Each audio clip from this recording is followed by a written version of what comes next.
Hello दोस्तों, आप लोगों का फ़दा राजगीर ग्रुप में स्वागत है। चलिए आज हम लोग देखेंगे भारत के कुछ महत्वपूर्ण उद्योग और वो सब उद्योग सब मैं बताऊंगा जो एग्ज़ाम में आपको जनरली देखने को मिलते हैं। हम लोग इजी होने के कारण उसको नहीं देखते हैं और एग्ज़ाम में अपना कीमती मार्क्स खो देते हैं। तो चलिए आज हम देखते हैं। तो आज देखिए हम देखेंगे पहले कि सूती वस्त्र उद्योग, इसमें ऊपर में लिखा हुआ है क्या, सूती वस्त्र उद्योग ऊपर में लिखा हुआ है। देखिएगा तो ऊपर में है सूती वस्त्र उद्योग। सूती वस्त्र कैसे कैसे सूती वस्त्र, सबसे पहले इसका उद्योग कहाँ लगा था, कहाँ कंपनी बैठा था, तो वो देखते हैं। भारत में लिखा हुआ है कि भारत में 1818 ईस्वी में फोर्ट ग्लास्टर, ये फोर्ट ग्लास्टर स्थान जो है ये कलकत्ता में पड़ता है। ऑप्शन में या तो फोर्ट ग्लास्टर या कलकत्ता में पहली सूती वस्त्र कारखाना लगाया गया था, पर यह असफल यानी कि सफल नहीं हो पाए थे, यानी कि ये इतना अच्छा से चल नहीं पाया, इसमें इतना बढ़िया उत्पादन नहीं हो पाया। ठीक है, तो आपको देखिए कहेगा क्या कि भारत में प्रथम सूती वस्त्र कारखाना कहाँ पर लगाया गया था, फोर्ट ग्लास्टर में लगाया गया था। कहाँ पे, तो देखिएगा आप, तो यहाँ पर लिखा हुआ है फोर्ट ग्लास्टर में लगाया गया था, लेकिन ये असफल हुआ। लेकिन पुनः कह रहा है कि सफल कारखाना, पुनः सूती वस्त्र का सफल कारखाना 1854 ईस्वी में मुंबई में स्थापित किया गया था और इसके संस्थापक जो थे, मुंबई वाला कंपनी का संस्थापक ये नाना भाई डावर जी थे। चलिए नेक्स्ट पॉइंट हम लोग देखते हैं। यहाँ पर लिखा हुआ है कि भारत का मैनचेस्टर। अब देखिए ये मैनचेस्टर शब्द क्या है, तो मैनचेस्टर जो है आपको ब्रिटेन का एक बहुत ही अच्छा जो है आपको सूती वस्त्र उत्पादक क्षेत्र है। यहाँ ये क्षेत्र जो है आपको सूती वस्त्र उत्पादन के लिए जाना जाता है। इसी का तुलना करके जो है मुंबई को किया गया है और मुंबई को क्या कहा जाता है, भारत का मैनचेस्टर कहा जाता है, भारत के सूती वस्त्र की महानगरी कहा जाता है। चलिए फिर देखते हैं, ये तो भारत, संपूर्ण भारत का मैनचेस्टर हो गया मुंबई को। लेकिन देखिए यहाँ पर एक है उत्तर भारत का मैनचेस्टर। उत्तर भारत का मैनचेस्टर, जब आप ऐसे भारत का मैप बनाइएगा तो देखिएगा ऊपर में जो यहाँ पर आता है ना, उत्तर प्रदेश आता है। तो ये उत्तर, ये हुआ उत्तर भारत और नीचे में हुआ कर्क रेखा से नीचे में इधर हो गया दक्षिण, इधर भारत आप बोल सकते हैं। तो दक्षिण भारत में देखिएगा ये तमिलनाडु इस सब क्षेत्र में, और उत्तर भारत में उत्तर प्रदेश बिहार इस सब में। तो उत्तर भारत का मैनचेस्टर भी एक को कहा जाता है जो है कानपुर। कानपुर जो है ये उत्तर भारत में सूती वस्त्र के मैनचेस्टर कहा जाता है, सूती वस्त्र के उत्पादन हेतु जाना जाता है। उसी तरीक़ा से आप देखिएगा कि दक्षिण भारत में भी, तमिलनाडु एरिया में भी, दक्षिण भारत में भी जो है तमिलनाडु में ही कोयम्बटूर पड़ता है और ये दक्षिण भारत में जो सूती वस्त्र के उत्पादन के केंद्र में फेमस है, इसीलिए इसको दक्षिण भारत का मैनचेस्टर कहा जाता है। फिर देखिएगा जैसे भारत की राजधानी क्या है, यहाँ पर है नई दिल्ली है, उसी तरह भारत में सूती वस्त्र की राजधानी के तौर पर जो प्रसिद्ध है कि सूती वस्त्र की राजधानी किसे कहा जाता है, तो ये कहा जाता है मुंबई को। फिर देखिएगा आपको कि पूर्व का बोस्टन कह रहा है कि पूर्व का बोस्टन किसे कहा जाता है, तो पूर्व का बोस्टन जो कहा जाता है ना, ये कहा जाता है आपको अहमदाबाद को। पूर्व का बोस्टन किसे कहा जाता है, अहमदाबाद को। ये चारों क्वेश्चन अक्सर आपको एग्जाम में देखने को मिलता है।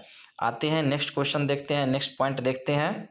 चलिए तो नेक्स्ट पॉइंट देखेंगे तो ऊपर में लिखा गया है कि केंद्रीय रेशम अनुसंधान प्रशिक्षण केंद्र, केंद्रीय रेशम अनुसंधान प्रशिक्षण केंद्र कहाँ पर है, तो ये मैसूर में है। मैसूर में है केंद्रीय रेशम। आप जानते हैं कि रेशम का सर्वाधिक उत्पादन जो करता है वह कर्नाटक करता है और कर्नाटक में ही ये मैसूर नामक जगह पड़ता है। यहीं पर जो है जो भी रेशम से, जो भी सूती वस्त्र से अनुसंधान किया जाएगा, परीक्षण केंद्र ये किया जाता है आपको मैसूर में। नेक्स्ट पॉइंट देखते हैं, सर्वाधिक रेशम उत्पादक राज्य, सबसे ज़्यादा रेशम का उत्पादन कौन करता है, तो सबसे ज़्यादा रेशम का उत्पादन जो करता है ये कर्नाटक करता है। और किस प्रकार का रेशम का भी उत्पादन करता है सबसे अधिक मात्रा में, तो सहस्तूती रेशम, जिसको मलबरी रेशम भी कहा जाता है, ये एक प्रकार का रेशम का प्रकार है। फिर देखते हैं नेक्स्ट पॉइंट देखते हैं कि ऊनी वस्त्र उद्योग, पहला ऊनी वस्त्र मिल जो लगाया गया था, ऊनी वस्त्र के लिए, जो ऊन वस्त्र के लिए मिल लगाया गया था, ये कानपुर में लगाया गया था 1876 ईस्वी में। अब हम लोग क्या करते हैं, जाड़े के मौसम में जो है हम लोग ऊनी वस्त्र पहनते हैं। तो देखिए कि कौन सा जो है ऊनी वस्त्र जो है कितना अच्छा होता है, किस जानवर से मिलता है। तो देखिए 3 प्रकार का ऊन, एक तो देख लेते हैं पश्मीना ऊन है, एक देख लीजिए अंगोरा ऊन है, और एक देखिए नीचे में लिखा हुआ है यहाँ पर क्या, मैरिनो ऊन लिखा हुआ है। तो आप देखिएगा कि ये पश्मीना ऊन जो है ना, पश्मीना ऊन जो देखिएगा, पश्मीना ऊन, तो पश्मीना ऊन जो है, ये पश्मीना नामक बकरी एक होता है, पश्मीना नामक एक बकरी है, पश्मीना नस्ल की एक बकरी है, उसी से ये ऊन प्राप्त किया जाता है। और ये ऊन जो होता है ना, बहुत ही नरम और मुलायम होता है। मुलायम की वजह से जो है ना, ये विश्व प्रसिद्ध है। फिर देखिएगा, ये पश्मीना ऊन जो होता है, पश्मीना नामक बकरी के रुई से जो प्राप्त किया जाता है, तो इसको पालता है कौन? तो कश्मीर के पर्वतीय भागों में जो है ना, कश्मीर के जहाँ पर पर्वतीय वाला भाग मिलते हैं, वहीं पर एक गुज्जर नामक जनजाति रहती है। गुज्जर नामक जनजाति रहती है। ये गुज्जर नामक जनजाति के द्वारा जो है, ये पश्मीना नामक जो है क्या पाई जाती है? बकरियां पाई जाती है। फिर नेक्स्ट पॉइंट हम लोग देख लेते हैं। तो लिखा गया है क्या कि अंगोरा ऊन। आप देखिएगा, अंगोरा ऊन जो है ना, अंगोरा नामक एक ऊन होता है जो खरगोश के रुई से प्राप्त किया जाता है। अब देखिए, खरगोश भी क्या होता है, याद करने के लिए, अंगूर की तरह मुलायम होता है, थोड़ा मारिएगा तो वो मर जाएगा, इसी तरह अंगूर को थोड़ा दाबिएगा वो दब जाएगा, खत्म। तो याद रखिएगा, अंगोरा ऊन खरगोश से। और उसी तरह जो है एक मैरिनो ऊन होता है, ये भेड़ से प्राप्त होने वाली ऊन है, भेड़ की छाल से जो प्राप्त होता है रुइयाँ से, उसको मैरिनो ऊन कहते हैं। चलिए अब देखते हैं आपको नेक्स्ट एक आता है आपको ये भारत के जो है ना, आपको कुछ जो है आपको खनिज संसाधन क्षेत्र है जिसके बारे में आज हम लोग देखते हैं। ये बहुत ही इम्पोर्टेंट है। क्या कह रहा है? भारत के खनिज संसाधन। तो देखिएगा, ये जो है जियोलॉजिकल सर्वे, खान ब्यूरो, भारतीय खान ब्यूरो, तेल व प्राकृतिक गैस, खनिज अन्वेषण निगम लिमिटेड, राष्ट्रीय खनिज विकास, इन सब के द्वारा ही जो है ना भारत में खनिजों का उत्पादन किया जाता है जनरली। अब देखते हैं इससे आगे पॉइंट, भारत में खनिज संसाधन।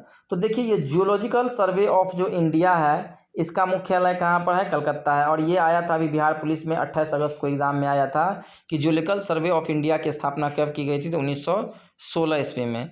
अब देखिएगा, फिर कह रहा है क्या कि भारतीय खान ब्यूरो का मुख्यालय कहाँ पर है? नागपुर में। भारतीय खान ब्यूरो का मुख्यालय नागपुर में है। फिर देखते हैं तेल एवं प्राकृतिक गैस, यानी जिसको ONGC करते हैं, महारत्न कंपनियां हैं, इसका मुख्यालय कहाँ पर है? देहरादून में। और देहरादून उत्तराखंड की राजधानी है, देहरादून। फिर देखिए, यहाँ पर लिखा हुआ है खनिज अन्वेषण निगम लिमिटेड, ये भी नागपुर में है। फिर राष्ट्रीय खनिज विकास निगम जो है, ये हैदराबाद में है। अब देख लेते हैं कि कुछ प्रकार की जो है चट्टाने का जो है क्षेत्र मिलता है। विंध्य क्रम की चट्टानें, धारवाड़ क्रम की चट्टानें, गोंडवाना क्रम की चट्टानें है तो बहुत, लेकिन ये सब जो है ना फेमस है। तो देखिएगा, ये धारवाड़ क्रम की चट्टानें क्या कह रहा है कि ये धात्विक खनिजों की दृष्टि से सर्वाधिक संपन्न है। यहाँ पर जो है पूछ देगा आपको एग्जाम में, क्या कौन सा ऐसा खनिज क्षेत्र है, चट्टानें हैं जो धात्विक खनिजों से संपन्न होता है? तो वो है धारवाड़ की क्रम चट्टानें, धात्विक खनिज, ध से धात्विक खनिज, ध से धारवाड़ क्रम की चट्टानें। दूसरा जो होता है ना, ये धारवाड़ क्रम की चट्टानें, ये लिखा गया है कि आर्थिक दृष्टि से महत्वपूर्ण होता है।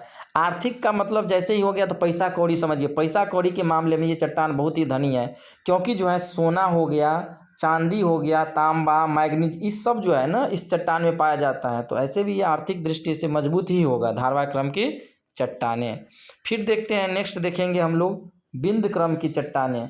देखिए, विंध्य क्रम की चट्टानें संरचना भवन निर्माण के पत्थरों के लिए प्रसिद्ध है। जो भवन निर्माण के पत्थर सब होते हैं ना, वो विंध्य क्रम की चट्टानों से ही जो है प्राप्त किए जाते हैं। जैसे देखिएगा, सांची का स्तूप, लाल किला जो बना है जिस पत्थर से, जामा मस्जिद जिस पत्थर से बना है, तो ये सब विंध्य क्रम की चट्टानों से मिलते हैं। तो पूछ देगा कि भवन निर्माण की सामग्री जो है के लिए फेमस है, तो विंध्य क्रम की चट्टानें। बोलेगा लाल किला जो बनाई गई है किस क्रम की चट्टानों से बनाई गई है? तो विंध्य क्रम की चट्टानों से। दूसरा आप देखिएगा, जो पन्ना की खानें जो है, जो हीरा के लिए प्रसिद्ध है, गोलकुंडा की हीरे की खान, ये भी जो है ना विंध्य क्रम की चट्टानें के ही क्षेत्र में आता है। आपसे पूछ देता है कि निम्नलिखित में से ऐसी कौन सी चट्टानें हैं जो हीरा से संबंधित है, हीरा उत्पादन से संबंधित है? तो ये विंध्य क्रम की चट्टानें हैं, जो पन्ना, मध्य प्रदेश के पन्ना में भी, पन्ना एक वो जगह है मध्य प्रदेश का, वहाँ पर भी हीरे पाए जाते हैं। और गोलकुंडा जो है, यहाँ पर भी जो है क्या होता है, हीरे पाए जाते हैं। फिर जो है सबसे ज़्यादा बार जो आपको एग्ज़ाम में जो क्वेश्चन पूछता है, ये क्वेश्चन आता है ये गोंडवाना से। गोंडवाना क्रम की चट्टानें किसके लिए प्रसिद्ध है? तो गोंडवाना क्रम की चट्टानें जो है ना, सबसे पहले ये कोयला उत्पादन क्षेत्र से संबंधित है। अब पहला पॉइंट देखते हैं, गोंडवाना क्रम की चट्टानें मछली एवं अन्य रेंगने वाले जीवों के अवशेष पाए जाते हैं गोंडवाना क्रम की चट्टानों में। दूसरा चीज़, भारत का 98% जो है ना कोयला जो देखते हैं वो गोंडवाना क्रम की चट्टानें में ही पाया जाता है। अब देखिए क्या करें, भारत के कुछ प्रमुख उद्योग, यानी कि कुछ उद्योग है और कुछ जो है आपको खनिज संसाधन भी है, कहाँ से कौन खनिज मिलता है। तो आज हम लोग देखेंगे लौह उद्योग के बारे में, लोहा कहाँ कहाँ से प्राप्त होता है। तो देखिए ये आया था एक्साइज दरोगा में, बादाम की पहाड़ी और गुरु महिसानी, ये क्षेत्र जो है ना, बादाम की पहाड़ी ये उड़ीसा में है और गुरु महिसानी भी कहाँ पर है, उड़ीसा में ही है। ये दोनों क्षेत्र में से जो है ना लोहा का उत्पादन के लिए जाना जाता है, लोहा का उत्पादन किया जाता है। और बादाम के क्षेत्र में से जो है ना ये कहाँ पर, कौन सा लोहा, तो हेमेटाइट, हेमेटाइट नामक प्रकार के जो है ना लोहा का जो है, लोहा का एक प्रकार है, टाइप है, यहाँ से प्राप्त होता है। फिर देखिएगा कुद्रेमुख, कुद्रेमुख और बाबा बुदन की पहाड़ी, ये कुद्रेमुख देख रहे हैं और बाबा बुदन की पहाड़ी कौन से, कुद्रेमुख कौन से कर्नाटक में है और बाबा बुदन की पहाड़ी भी कहाँ पे, कर्नाटक में ही है। इन दोनों क्षेत्र से भी लोहा का उत्पादन किया जाता है। फिर आप देखिएगा यहाँ पे डल्ली राजहरा और बैलाडीला, डल्ली राजहरा और डीला, डल्ली राजहरा और डीला जो है ये दोनों जगह से जो है लोहा का उत्पादन किया जाता है। और ये दोनों जगह जो होता है, ये दोनों जगह जो है डल्ली राजहरा और बैलाडीला, ये छत्तीसगढ़ राज्य में है। फिर आप देखिएगा यहाँ पे नीचे में देखिएगा कि क्योंझोर और मयूरभंज, क्योंझोर और मयूरभंज, ये देखिए क्योंझोर है क्या, क्योंझोर और मयूरभंज है। तो क्योंझोर और मयूरभंज जो है ना आपको, ये जो है आपको उड़ीसा में पड़ जाता है और ये भी जो है लोहा उत्पादन के लिए जाना जाता है। ये वही मयूरभंज है जहाँ पर द्रौपदी मुर्मू जी का जन्म हुआ था, जो देश के आदिवासी क्षेत्र से बनने वाले पहले राष्ट्रपति और दूसरी महिला राष्ट्रपति है। चलिए आज के लिए धन्यवाद। अगर अच्छा लगे वीडियो तो लाइक शेयर एंड सब्सक्राइब कर दीजिएगा और कुछ सुधार करने की ज़रूरत हो तो भी कमेंट में लिखिएगा। जय हिंद, जय भारत।